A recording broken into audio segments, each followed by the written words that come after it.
to my ministry. So, there I was, later than I wanted to be. The traffic had been horrible. Finally, I was in downtown Atlanta. The Mercedes-Benz Stadium, the home of the Falcons, had just come into view. It was dark, yet this amazing structure stood before me, glowing in the night sky.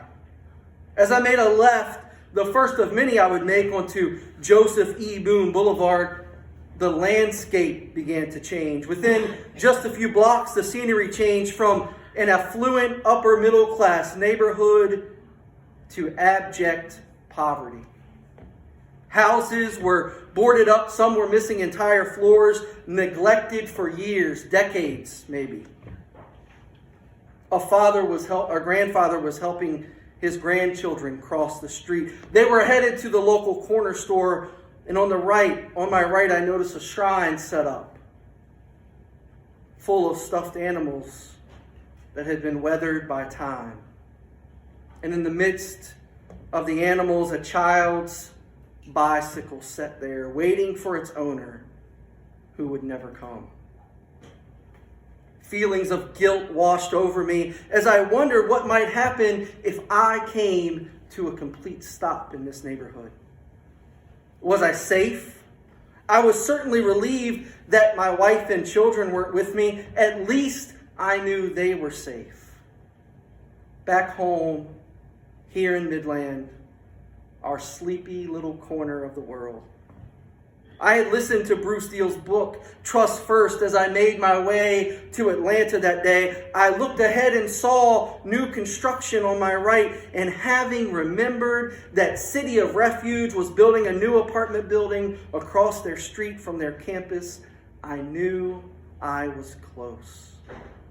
As I turned left on the campus, I was greeted warmly by an armed security guard, and when I told him why I was there, he pointed me in the right direction. I joined my classmates and my professors as we began our 10-day dive into urban ministry. Over the next few minutes, I'd like to take you on a journey that has already begun. My intent in this presentation is to answer the question, how did my immersion experience in Atlanta change my understanding of urban ministry and how I am connected with it? It seems like an odd question to answer, especially given the context that we find ourselves in this morning, right here in Midland, Virginia, a mostly affluent, quaint little town situated in the rich farmland of Northern Virginia. What can we possibly gain by learning about urban ministry? This is something that I wrestled with the entire time I was in Atlanta. I continually asked the question and challenged my peers, how can we take what we learn here and apply it to our own ministry context back home? How do we take what's useful and answer those questions and apply them to our ministry while at the same time leaving behind those things that do not fit or will not work in our own ministry context? As I move forward in my presentation, my intent is to speak directly to those things that I found may work in this particular community and ministry located in the Midland Church of the Brethren and our surrounding community. The immersion experience provided several ways of learning. We were first asked to read many books that related to each context of ministry we were to explore while we were in Atlanta. We were then connected with persons who were applying these types of ministries in their own context or place. When we came together as a group at the end of each day for a time of discernment, which prompted us to journal our feelings and our experiences for the day.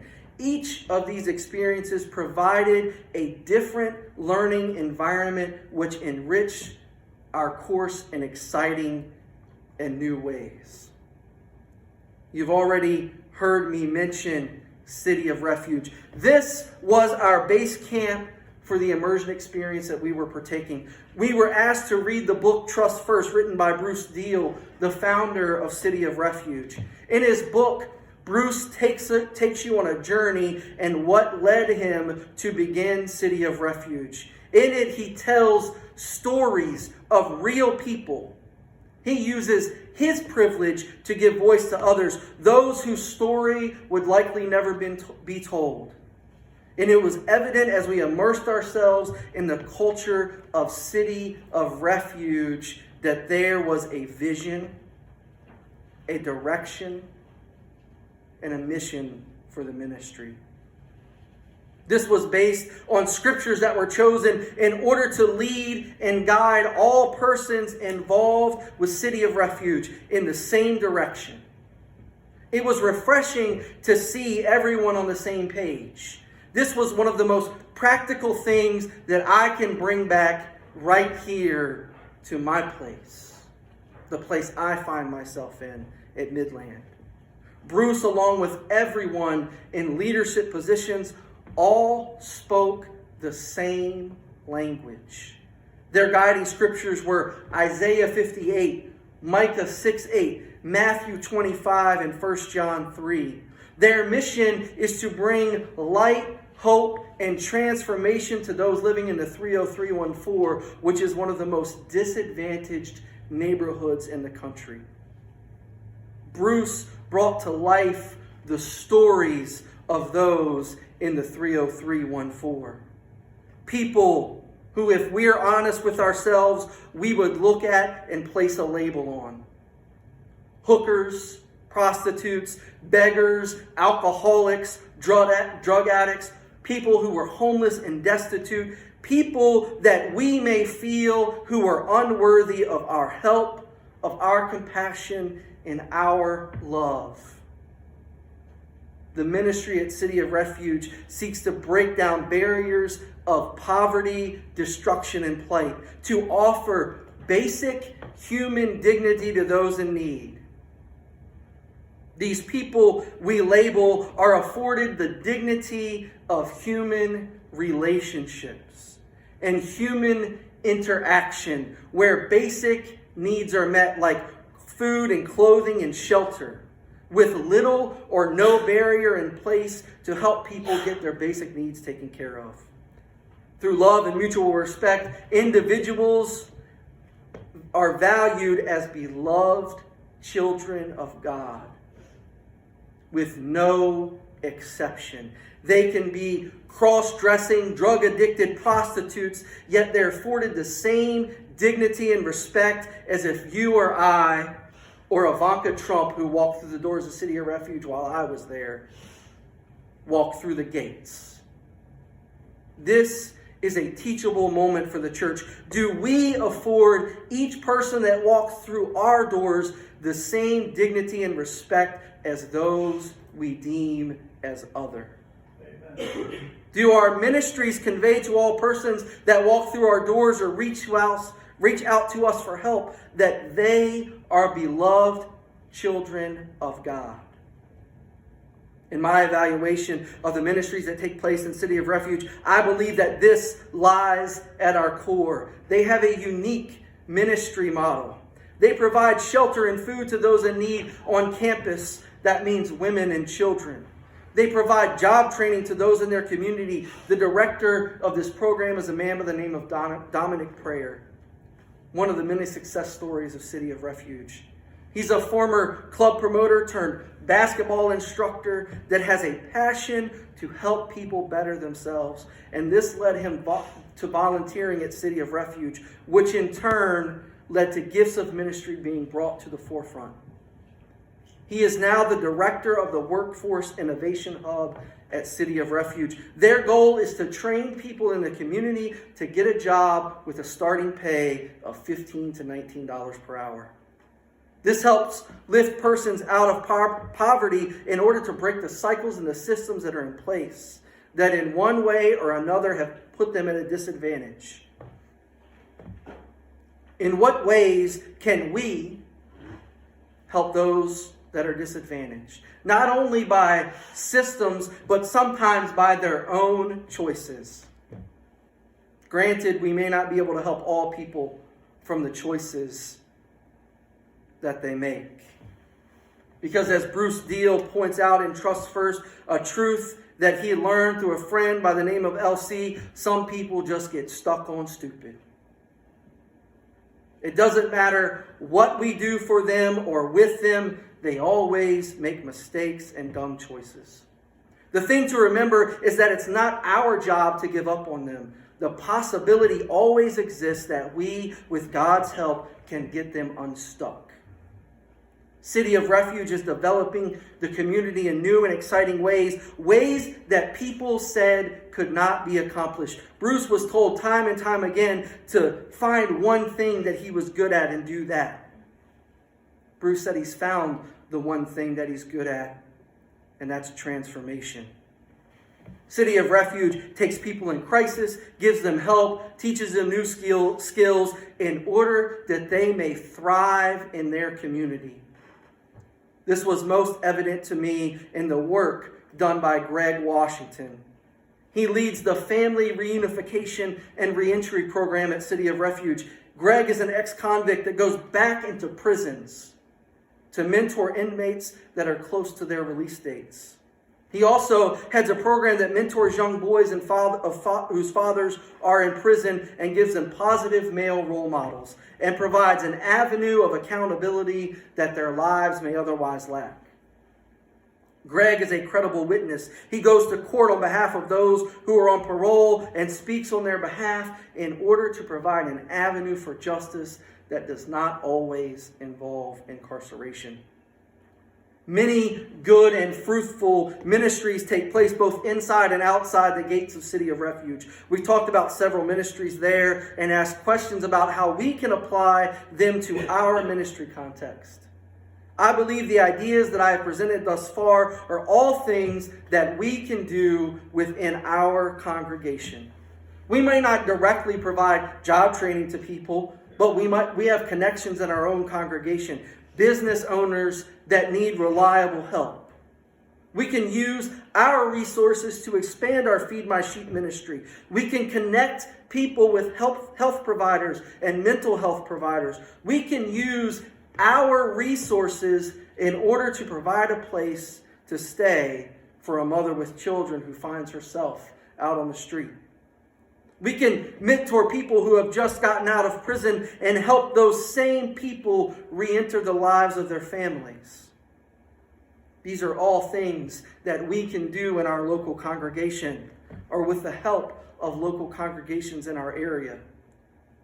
There's one ministry that I wish to discuss that happens because City of Refuge exists. In our lives, we have the tendency to think that just because a problem does not affect us directly, that it's not our problem. The United States holds roughly 4.3% of the world's population.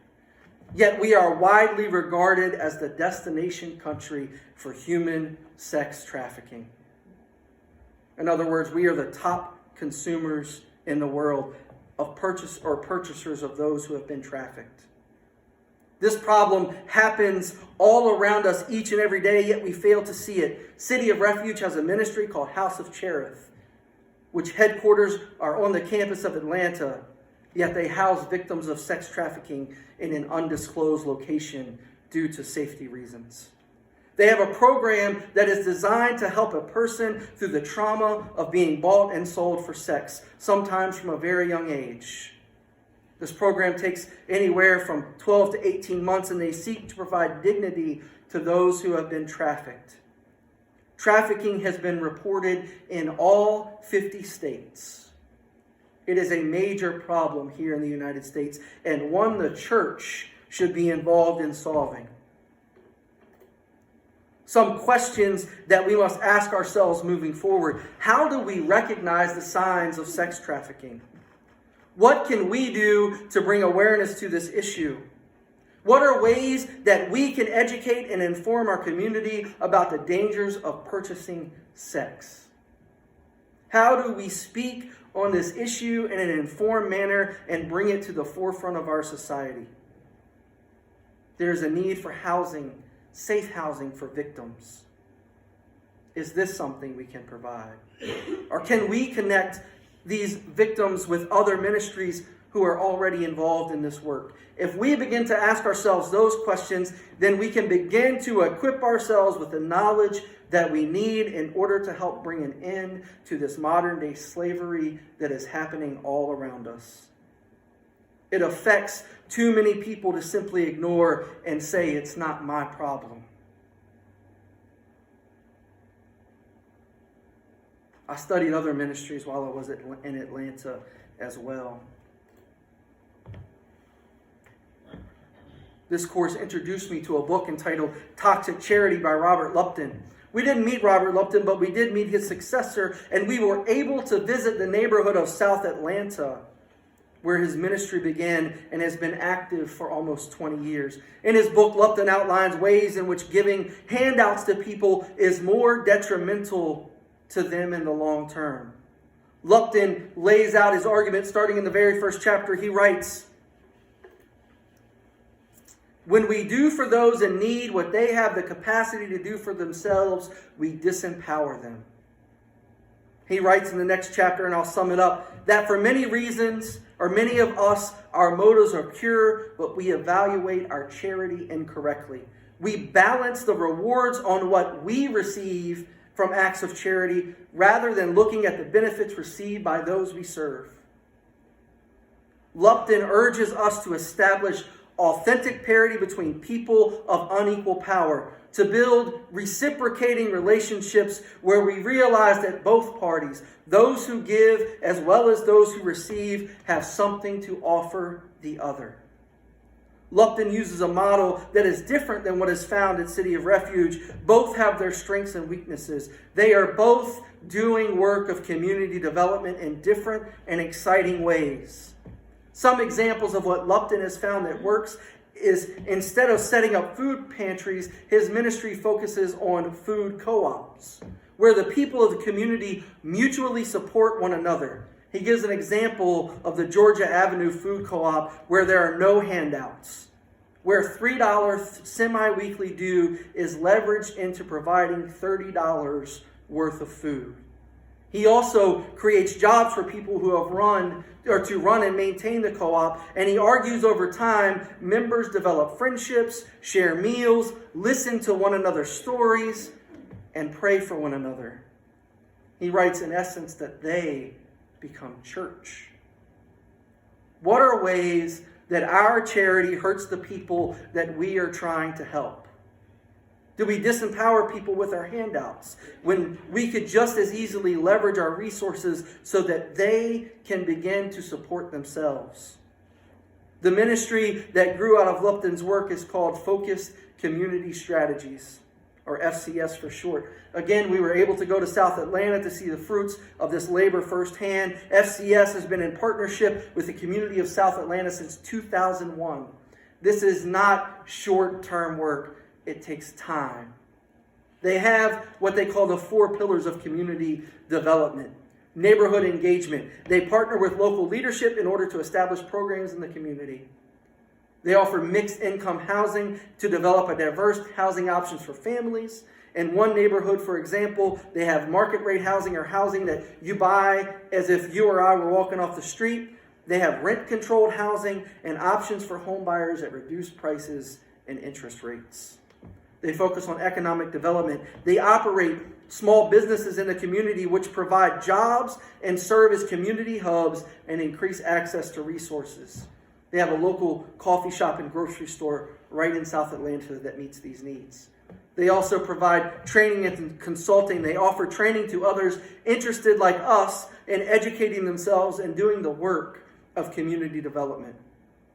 There are many advantages to the work that FCS does, but if we look at their model versus the City of Refuge model, there are some differences to note.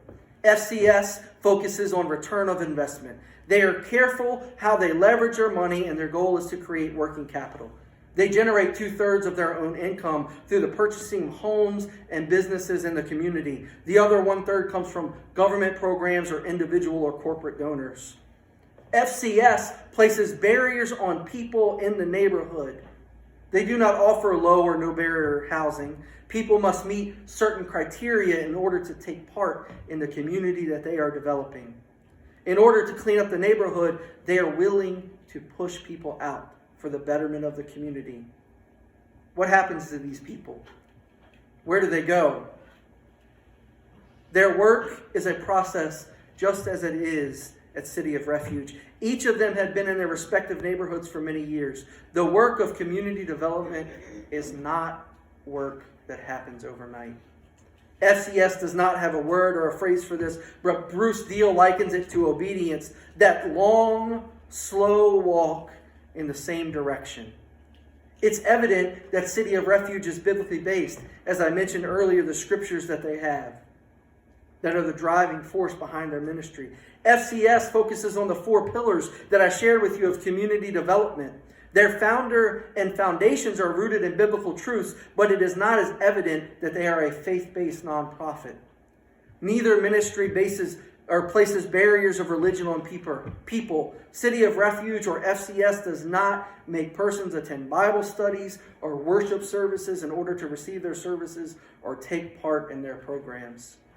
They are both committed, though in different ways, to use the power and privilege they have been afforded in order to make a difference in the lives of those around them. The next thing I'd like us to see is our context matters. No matter where we are working within systems that fail to serve those who are underserved. Place does matter.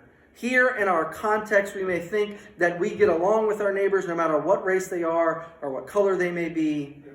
But our county, our place is unique to the area in which we live. David P. Leong, in his book Race and Place, writes, "What place and geography do, at least in part, is provide a window into the systems and structures of race so that we can see more clearly how racial issues such as segregation are not simply a result of bad apples or individual people with mean prejudices." Leong focuses on how urban geography shapes the journey of reconciliation. This does not necessarily apply in our context. We all get along with our neighbor because, in all likelihood, our neighbors like us. They look like us, they talk like us, they act like us, they have the same values we do, they take part in the same kinds of works we do. It's easy to get along with your neighbor when they're just like you. The question that we need to begin to ask ourselves is this: why is that here in this community that our neighbors are just like me? I'm in agreement with Leong, and I'm not suggesting that we are full of hate and prejudice, though I think if we're honest with ourselves, prejudice does exist in our lives. I'm not here to solve this problem today, though this is work that I am doing. Why is my neighbor not like me? We live in a community that is almost 90% white. In fact, it's 87.2% white and 12.8% other. I won't give you the demographics on surrounding counties, but they are much different. What systems are in place that keep others out of our community? What are unknown barriers that keep us from being more diverse? If we look at this even further, we remain largely segregated. Most of our population that is not white is segregated into different places of our neighborhood. You know where these places exist. Why are people of color largely relegated to certain areas of our community? What can we do in order to be more welcoming and affirming of the diversity that does exist in our community? There are plenty of poor and impoverished white people among us in our community as well. But if we look at those pockets of poverty that exist in our community, we will find that race is a factor that we may not have necessarily thought about. How can we provide affordable mixed income housing in our community to offer a more diverse neighborhood and a snapshot of the United States? These are all questions that we must begin to ask ourselves. I do not have time to speak about every aspect of my trip today, but I will lift up a statement made in direct response to a question that I asked of Jose Humphreys, author of Seeing Jesus in East Harlem. He asked me if I had any mentors that were people of color. The answer is no. When I told him about our Hispanic friends that worship with us, he asked about our liturgy and worship, all things that are already on my mind. But how can we be more welcoming, more inclusive? How do we do ministry with and not for our brothers and sisters who are not like us? How do we come together in this place and show one another the love of God through Jesus Christ in a language that we can all understand? And I'm not necessarily talking about languages of speaking, but what are the rhythms of our worship together? What gifts can we offer to one another? I'd like to touch on one more aspect of my immersion experience, and then I'll close. The ministries that we all studied took place in Atlanta. And in Atlanta alone, there are over 3,000 homeless people located in the Beltway. There are tent cities under bridges, homeless people sleeping in doorways of abandoned businesses.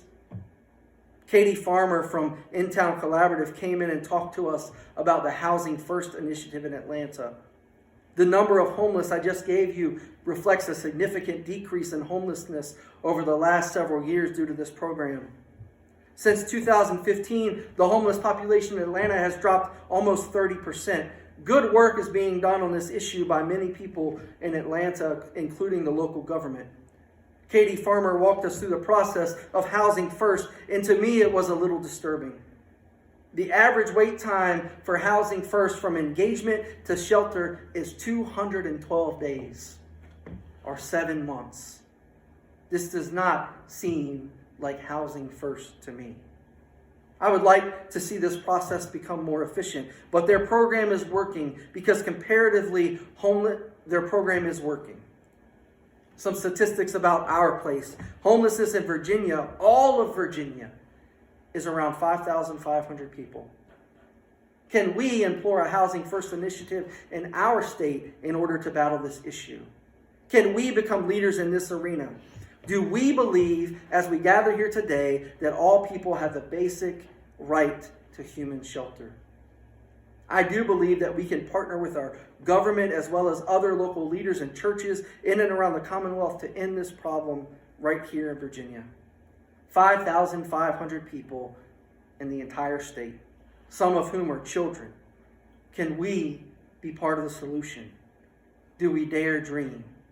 Are we willing to take part in the work of revitalizing our community? Are we willing to partner with those who have lost hope in order to build God's kingdom here and now? The time of talk is over, and it's time for us to get to work. I started my journey and began by asking the question, how did my immersion experience in Atlanta change my understanding of ministry and how I am connected with it? The truth is, we're all connected in one way or another. People in urban settings face the same problems as people in rural settings like ours. In urban settings, these problems seem to be more magnified than they are here. But there are people in our community that are addicted to drugs and alcohol, that live day to day not knowing where their next meal is coming from, that are sold or sell themselves for sexual acts, that are without a place to call home, that have jobs that make it impossible to pull themselves to the next rung of the social ladder. These are issues for people everywhere in every city and every small town in our country. Are we willing to begin to ask the hard questions? Are we brave enough to step out of the broken systems in order to create new ones that will work for all people? Are we willing to invest in the people of our community to make it a better place for all who live here? And do we have the audacity to believe that with God's help and the help of those around us, that we can make the changes that need to be made in order to solve the problems that grip our community and our world? I believe that we have reached the point of no return, and this immersion experience in Atlanta showed that for me, that God is calling us to action. The question is, will we go? Thank you very much.